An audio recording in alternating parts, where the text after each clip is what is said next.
Bora falar de futebol? O ano dos meias do Palmeiras. Vamos seguindo a análise setor por setor da equipe em 2024, olhando para o elenco como um todo e o que deve ser planejado para a temporada de 2025.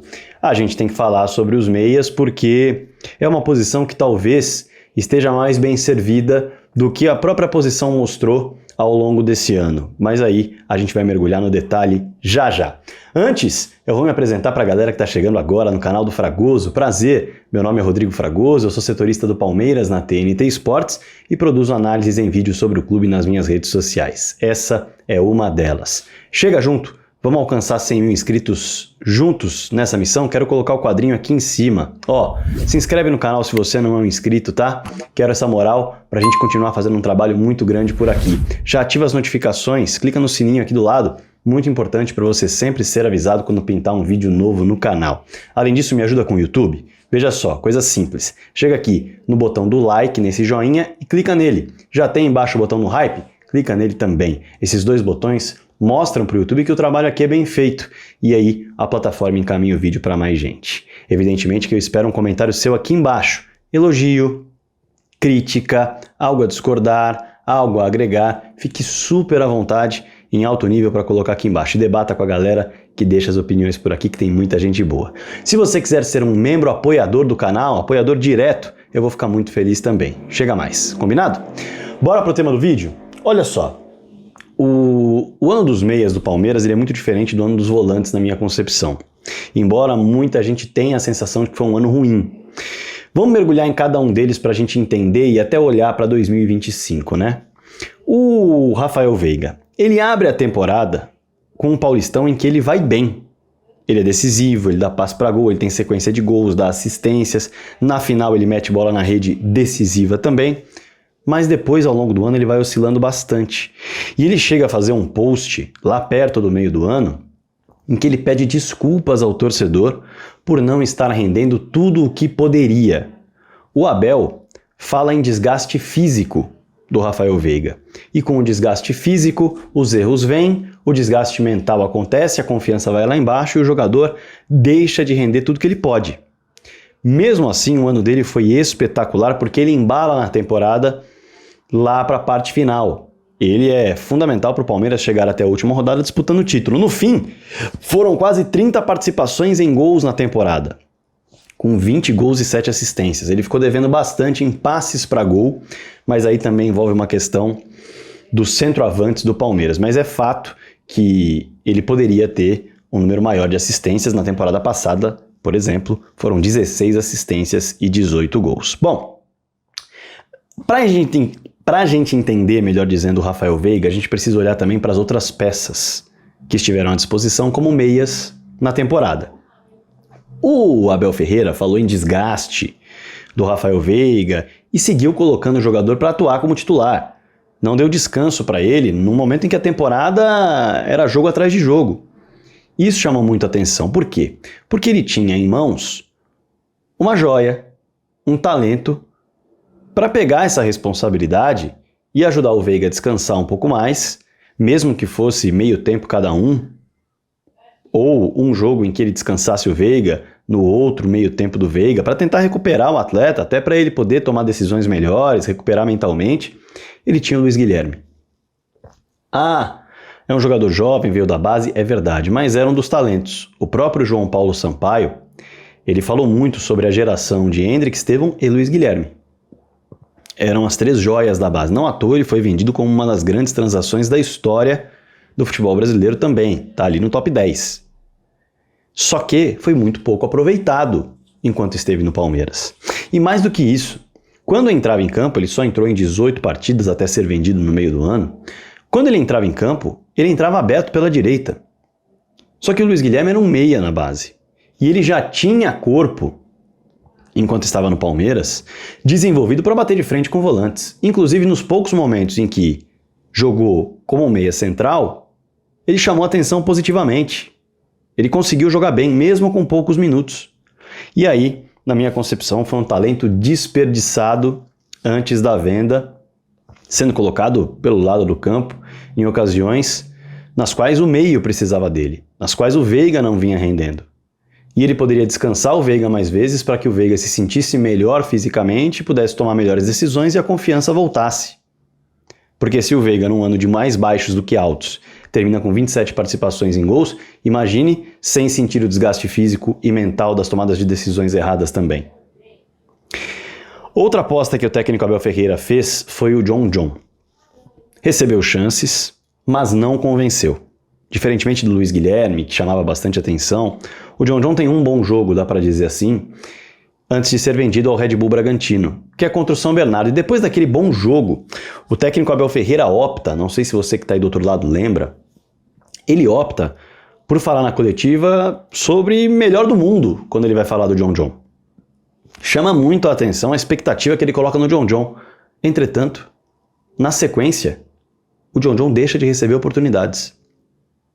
E aí ninguém entende o que aconteceu. Então o Luiz Guilherme só entrava pelo lado, o John pouco entrava para fazer o Veiga descansar. E essas duas opções de base que geraram expectativa no torcedor e também na diretoria, elas acabam se tornando peças pouco úteis nas mãos do técnico Abel Ferreira. Não ganham a confiança do treinador. E aí o Palmeiras tem o Rômulo chegando. Não é um jogador da base do Palmeiras, mas é um jogador considerado jovem, de pouca experiência em clubes grandes, é verdade, veio do Novo Horizontino e foi o atleta menos aproveitado na posição em toda a temporada. Toda a temporada. Mesmo gerando muita expectativa, porque já fazia um bom ano passado, fez um Paulistão em que papou 3 prêmios, ele foi seleção do campeonato, ele foi revelação do campeonato e ele foi também craque do interior. Então, quando ele chega ao Palmeiras, muito se esperava de vê-lo receber sequência. E ele praticamente não jogou, praticamente não entrou em campo. Eu citei aqui, quando ele entrava bem. Quando ele entrava, ele mostrava qualidade, ele mostrava entrar ligado e merecia mais oportunidades ao longo do ano. Na minha opinião, foi um equívoco que o técnico Abel Ferreira acabou cometendo, porque poderia, inclusive, ser uma peça a rodar com o Rafael Veiga para fazer com que o Veiga descansasse mais, tivesse a responsabilidade dividida e, a partir daí, voltasse melhor ao time o quanto antes. E o futuro vai dizer isso, dentro da própria temporada. Porque o meia que chegou ali no meio do ano, ele encaixou bem no time. Ele perde a vaga quando se lesiona e escapa de uma lesão gravíssima. Quando o Maurício se machuca, a expectativa era de um rompimento de ligamento cruzado anterior que o tiraria de combate por 10 meses. Só que os exames confirmam apenas uma lesão, não foi nem rompimento, no ligamento colateral, o que o tirou por menos de um mês de campo. E quando ele chega com alta expectativa, a maior contratação da história do Palmeiras, 10 milhões e meio de euros, cerca de 63 milhões de reais na cotação da época. E em agosto, o Maurício encaixa. As primeiras atuações foram tímidas, mas em agosto, talvez o melhor momento do Palmeiras na temporada, com goleadas, com o time sofrendo quase nenhum gol, ele encaixa, jogando pelo lado esquerdo, que nem é a posição dele, junto com o Felipe Anderson e com o Caio Paulista, no melhor momento dos 3 na temporada. Sem dúvida alguma, funcionando muito bem aquela trinca. Mas depois ele acaba se machucando, sai do time, e o interessante é que o Veiga, que acabou se tornando banco para o Maurício em um jogo, e depois nem entrou naquele jogo e depois começou a entrar de novo, ele acaba recuperando a sua parte mental e física. Tanto que ele entra no lugar do Estevão quando o Estevão se machuca, jogando como um meia pelo lado direito, quase como um ponta, e funciona. Depois ele pega a vaga do Maurício machucado e segue funcionando, e faz uma reta final de ano muito boa, quando ele pôde respirar e dividir responsabilidade.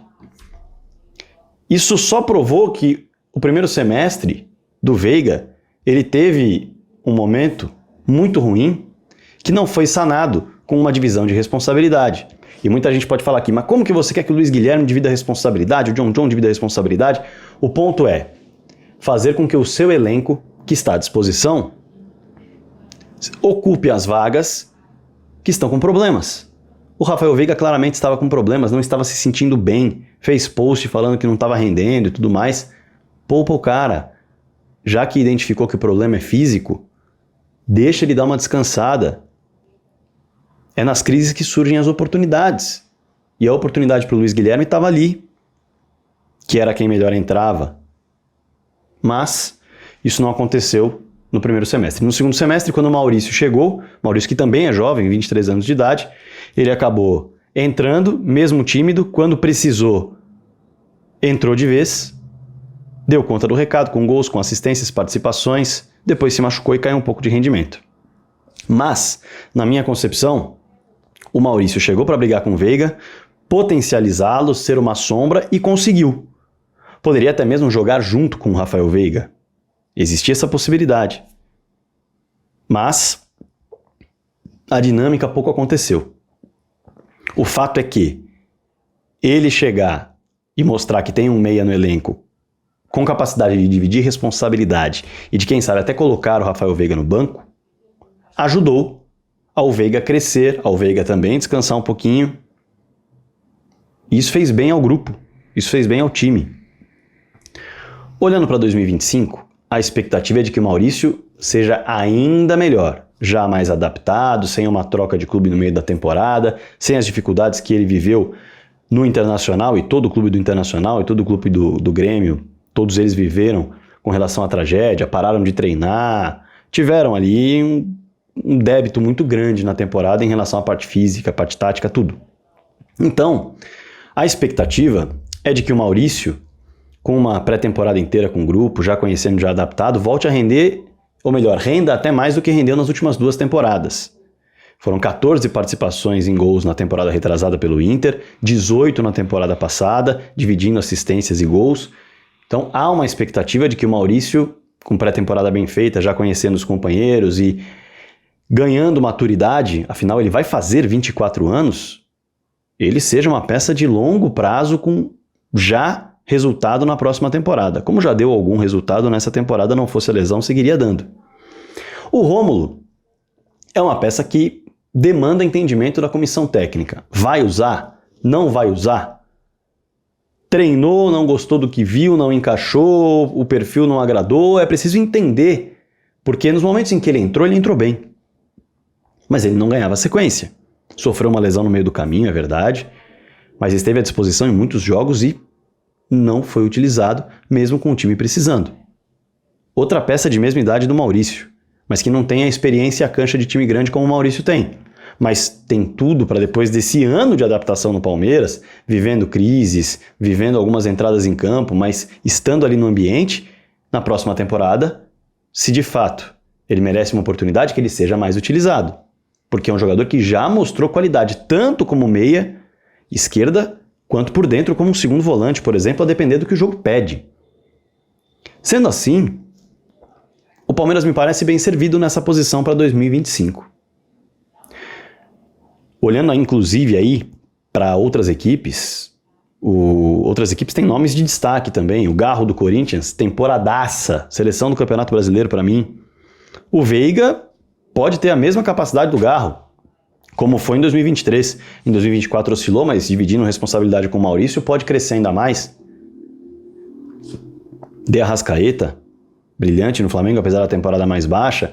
O Gerson foi um todo-campista ali no Flamengo. O Pochettino do Fortaleza jogou muita bola. O Alan Patrick no Inter foi brilhante. Savarino e Almada, meias na equipe do Arthur Jorge. Matheus Pereira do Cruzeiro oscilou, é verdade, mas teve um primeiro turno muito bom.